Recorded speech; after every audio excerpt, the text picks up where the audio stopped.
Hi, I'm going to show you a little bit of interactive development workflow that you can use with Clojure and SLIME.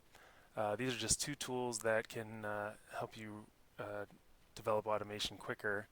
Uh, the problem that you may be familiar with is you make a fix in automation and you want to test it. So what you have to do is fire off this process, uh, and it might just run one test, but that test has to open up a browser, log in, navigate to a particular part of the app, get itself in a particular state before it finally gets to the place where you made your change. Uh, what I am trying to do is not have to restart anything. You just leave everything where it is and just run the little piece that you changed. Uh, and that way you're spending most of your time working rather than watching your automation run. So Clojure is a dynamic language. It makes hot replace very straightforward. Other dynamic languages can do this to varying extents. The other piece is the tooling.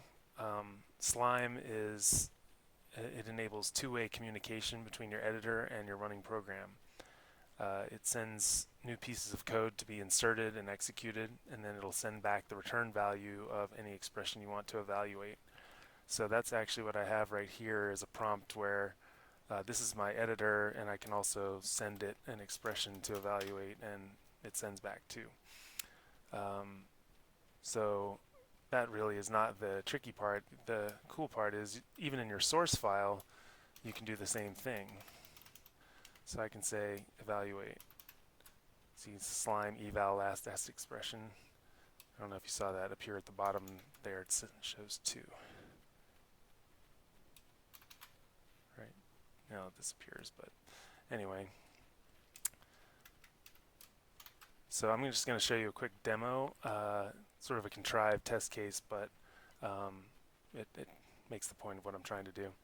So let's say I want to automate creating a test plan in TCMS. So this is something that I've never actually done. So I'm going to be kind of figuring it out as I go, and that's the way we kind of do all our automated testing. So here I've got a source file in this top pane here, and I'm going to just start writing a function that creates a new test plan in TCMS. So let's see, I'm going to create a function, create plan, plan name, product name. So in order to start clicking things, I need to know how to locate them in Selenium. So I need to use this link. And as you can see, that's a link called planning. So that's what I want to do. Browser, mouse over.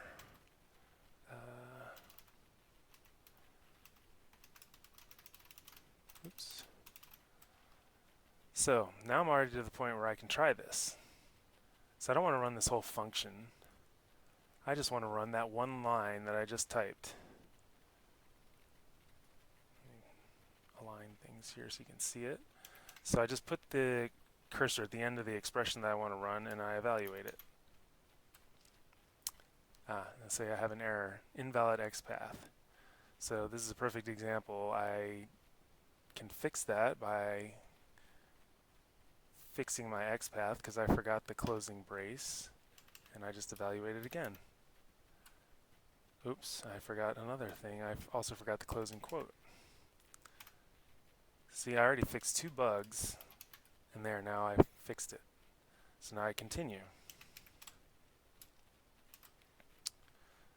So now I want to click and wait. The link called new plan.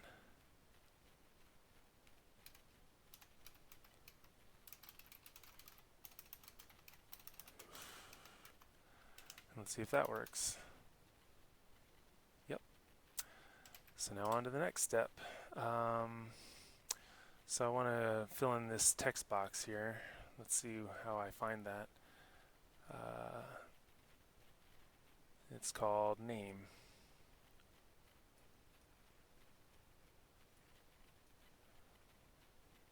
So I want to do browser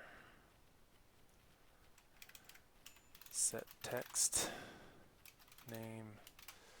Now here I want to fill in something that's a variable. I don't want to hard code it. So I've called that variable plan name in my function, so I'm still going to do that because that's what it needs to be. But the problem is if I run this, plan name doesn't have a value, so I can just temporarily set one.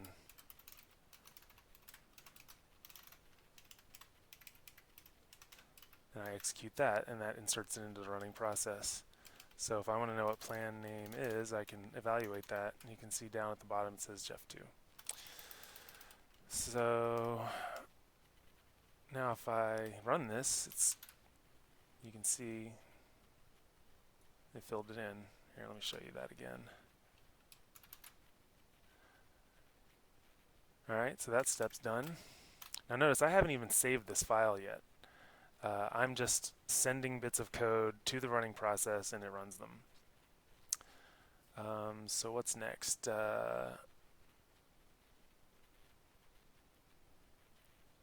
Let's say I need a product select. So browser select, and I want to figure out how to find this drop down. It's called product. And the product name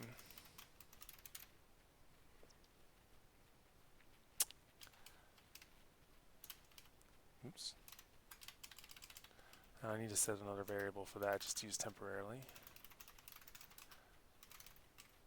Oh, I actually need to pick something, don't I?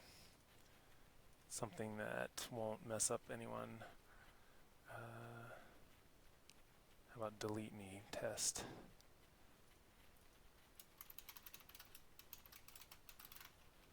And I evaluate that, so now it has a value. And now I evaluate this, and you can see it selected it. So now that I've selected something, I can just click the submit button, which is this create test plan button at the bottom. You probably can't see that. Let's see if I can rearrange the window. This create test plan button down here. It's called submit.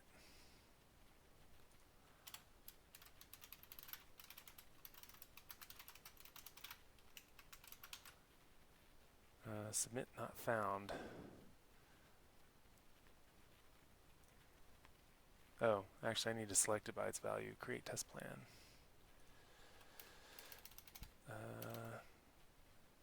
Input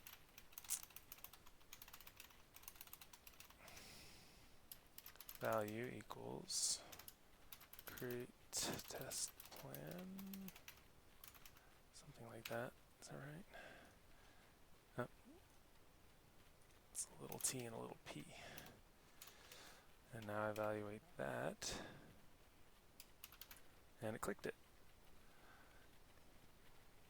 So now I think I've written my function. So far I've just been evaluating lines one at a time. I don't actually have a function in my running process yet. So now I'm just going to evaluate this entire block. And so now in my prompt I can actually call this.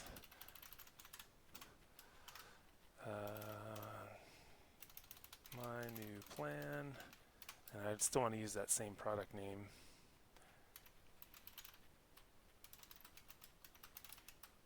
By the way, these values will override the ones that I created temporarily, so I could theoretically leave them there.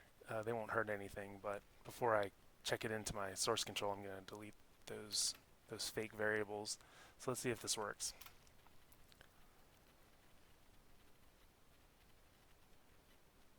So you can see here the delete me test product, I have to select a product version. So clearly I'm not done. I need to add one more thing. So notice I'm not having to restart my browser and log into Nitrate every time I do this. One more thing I need to select is this product version.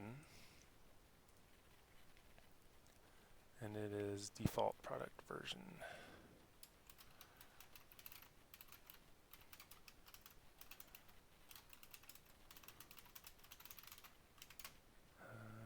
do we got here? 4.3. I need to make a new variable for this.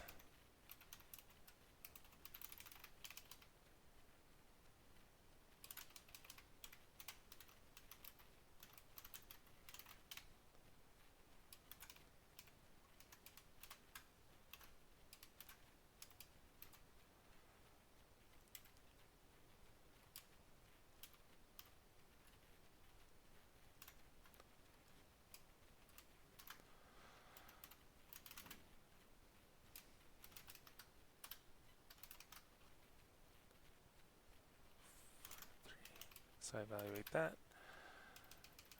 Let's see.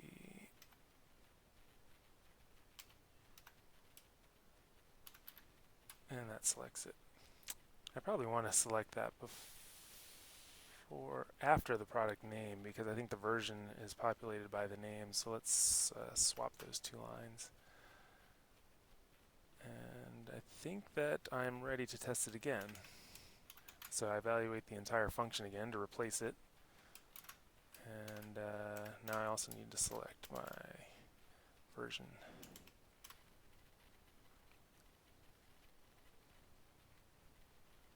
Now it works. So that whole thing was written without restarting anything. And so the entire system, I just leave it running for weeks at a time because you can just replace anything with new stuff. There's one more thing I want to show, and that is the benefit of using a homo-iconic language where code is data and data is code. So the advantage of that is you can print out everything that your code does, and it is code, so you can just run it as if it was code. So let me just show you what I'm talking about.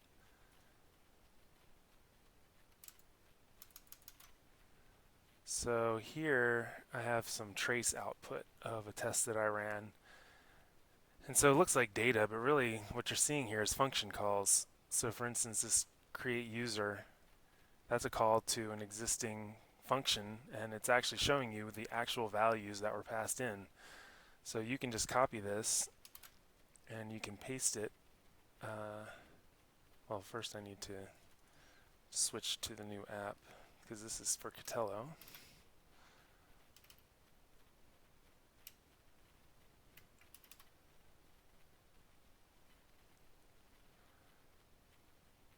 Alright, so now we're in Catello, and let's just paste this. Oops. Let's just paste this code.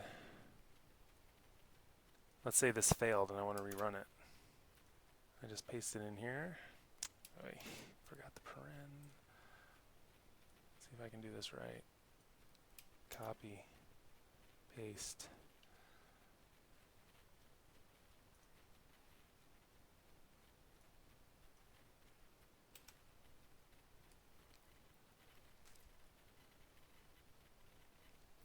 There, you can see it worked. So the advantage of that is when you've had a long automation run and you have a failure, you don't need to run some kind of weird debugging environment where you can find out what values were used in the test. You already have them here. So you can see this role user name, that's a timestamped value. So anything that was produced during the run of your test, if there was something that it created, you'll be using the same name, the same resource, so it's much easier to reproduce. So that's really all I wanted to show.